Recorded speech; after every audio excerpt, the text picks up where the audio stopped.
वो हमेशा से, जब से पाकिस्तान बना है, बल्कि पाकिस्तान बनने से पहले भी, सियालकोट रूहानी एतबार से एक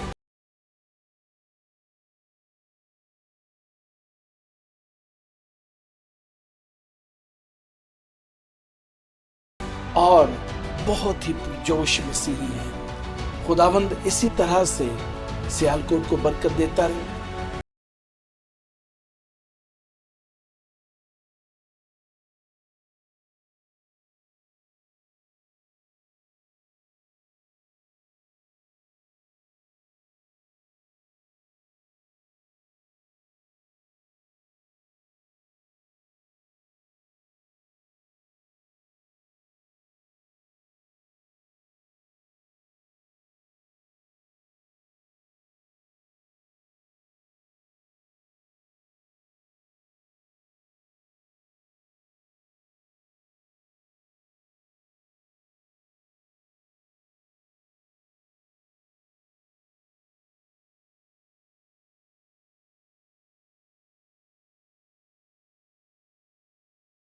आम है कि आप इस इबादत में शरीक हो।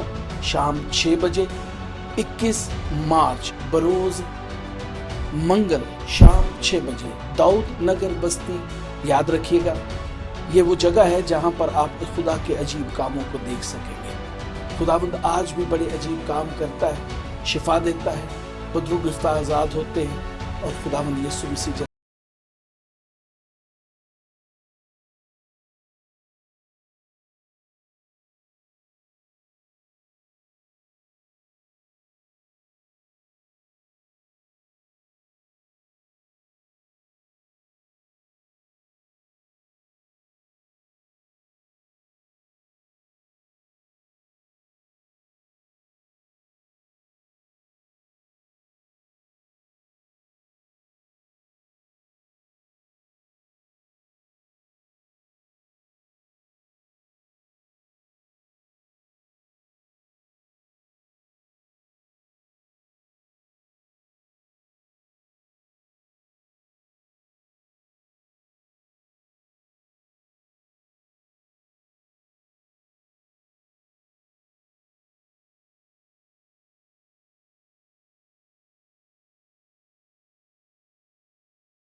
आपके साथ।